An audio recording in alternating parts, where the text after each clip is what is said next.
To run a business of this magnitude requires a lot of rigor, a lot of thinking flexibly, a lot of right talents, I must say. So in terms of staffing and growing the workforce from 1 to over 150, it's been a lot. It has stretched us. It's been a learning curve for us as well. But what has helped has been putting things in the right perspective, understanding what you need in different talents that will be managing different business areas.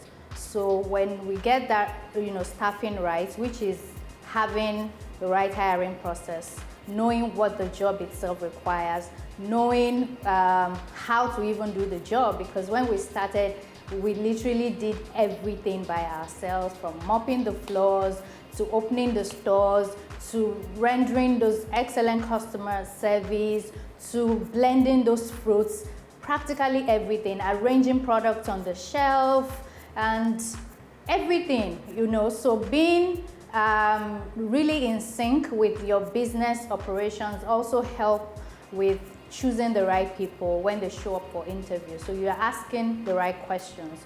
You are testing for the right skills because you need what certain skills are necessary for you to be successful on this job. So that helped because we are not just managing from afar. We were really present and getting our hands dirty. So that helps when starting off a business to be very involved. And as you continue to model it, even as the business grows, there is still no job too small for me to do. I walk into any store and I can see that, there's a shortfall somewhere. I will gladly fill in because at the core of what we do is also to serve. So service is what just naturally flows from us to the customers, to our team members as well.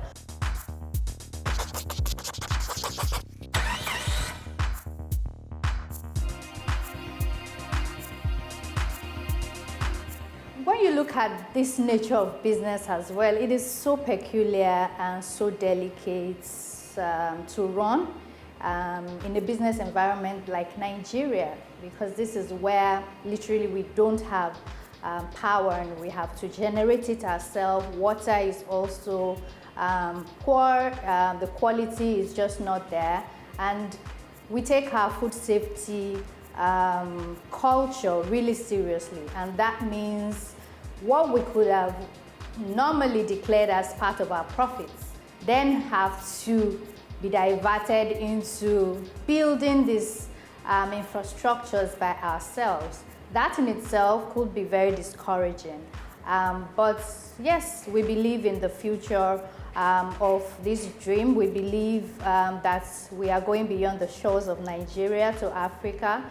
And so Nigeria being the, learning grounds, being the, start-off, platform, is really training us, training our minds to be financially disciplined as well and fully committed to the mission of this company.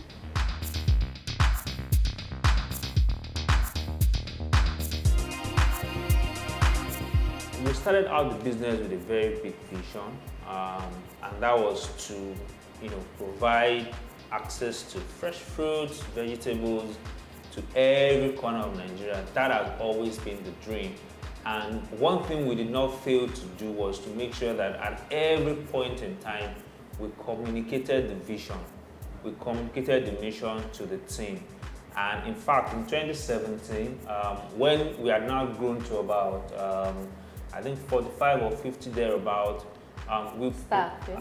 staff. We called like 10 of us together, part of the management team, part of the lower level staff, and together we recrafted the organizational mission and vision, so that it was no longer a Bimbo and Goke vision and mission. It was now our vision. So you find people more committed to the vision and to the dream.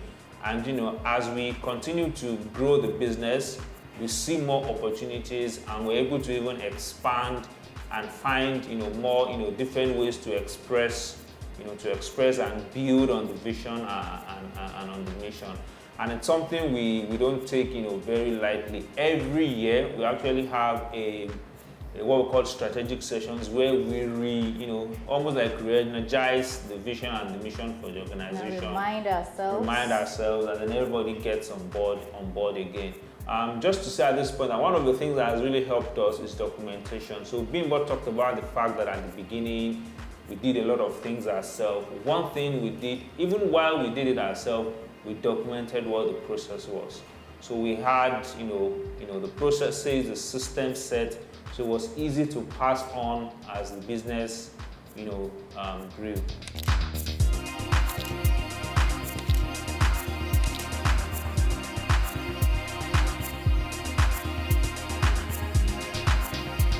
So in transiting from passion to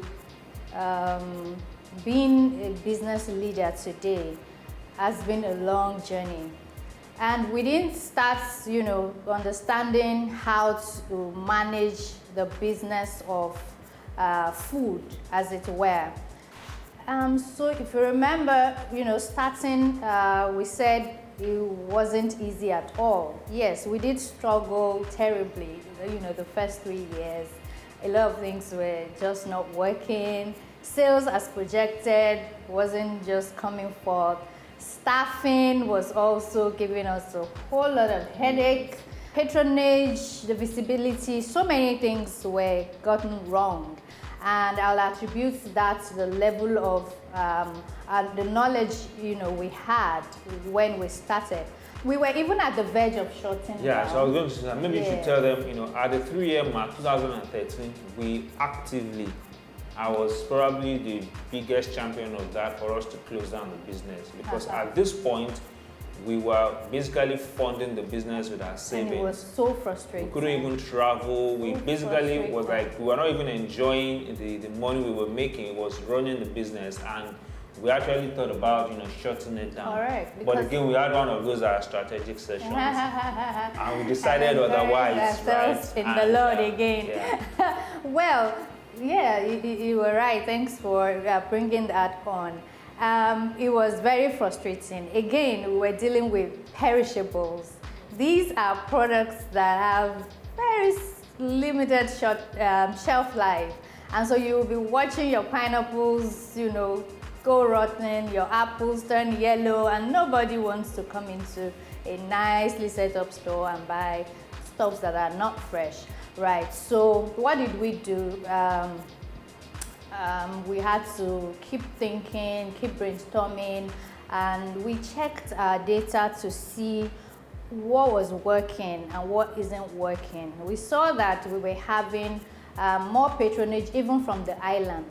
At this time, our store was located in Ogba, which was on the mainland, and we were actively involved in a lot of pop-ups, in a lot of food fairs, so many events that will be going on. Ourselves out there, not even for sales, but let people just see us that we are here, we are here. Yes, we will print so many flyers, door-to-door sharing of flyers, and so people. There was no Instagram when we started. No Instagram, no social media that with the click of a finger, thousands of people can see your products. No.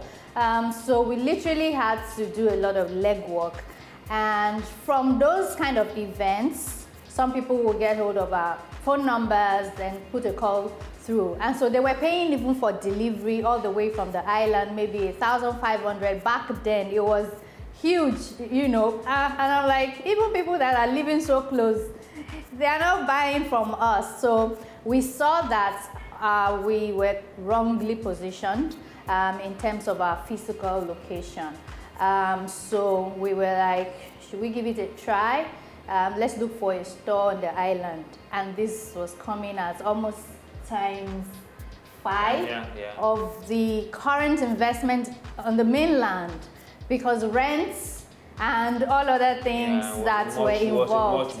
I mean, putting those figures in perspective, like, should we do this? Because if we do this, if we perish now, that kind of thing. But we went ahead to do that. We didn't only just go after that, we also went to a business school. So at this time, it was Enterprise Development Center in 2013. And that was also really mind-blowing. It opened our minds and really taught us how to do the right things. Operations management, marketing, IT, HR, branding, HR, everything about business.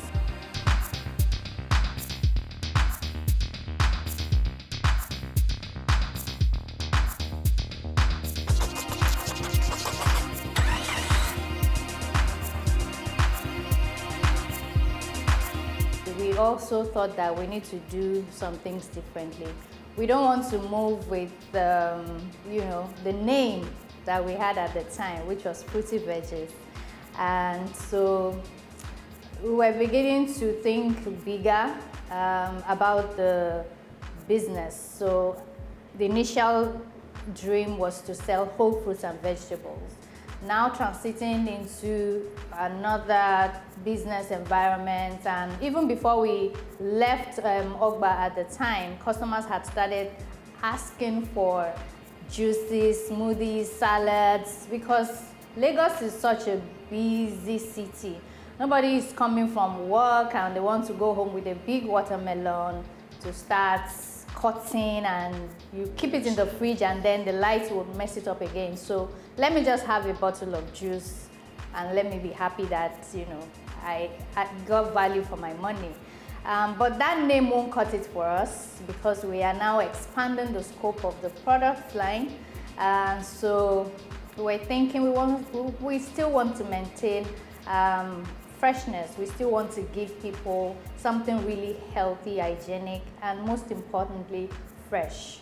So we bounced off so many interesting name ideas. It took us about 2-3 months, thereabouts. Longer than that, honestly. Before this name came, one day, I don't know, somewhere I just saw So Fresh, and he completed its neighborhood market.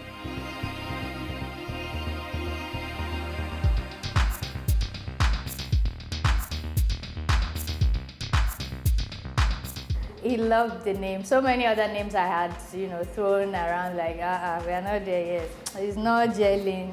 Go back to where you are getting those ideas from. And now moving to the island was a total rebranding. We rebranded the name, location, product line, so many things. And we have also rebranded our business knowledge, the idea about how to really, really manage people and processes. So it was the new beginnings. Yeah, and that's why it is literally. That, passion is not enough. So we had that passion, starting off. We had a bit of structure, but we were short on knowledge. So it's not just good enough to really like baking or know how to sew clothes, or know how to offer whatever service you're offering. It's also important to understand the business behind whatever profession. So we had to go back to learn about business. Correct. Running business is almost like a language of its own. I need to understand the language, operations management, marketing, how it ties into production, HR, and everything.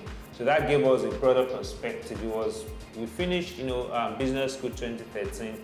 And then we launched Ikoyi about 2-3 months after, and it was a different, result. A different result for us having that knowledge. And since then, we've not stopped. We've always been seeking more knowledge and growing, because as the business grows, what you knew or what you did last year, 2 years ago becomes obsolete. So you have to continuously, upskill, to be relevant.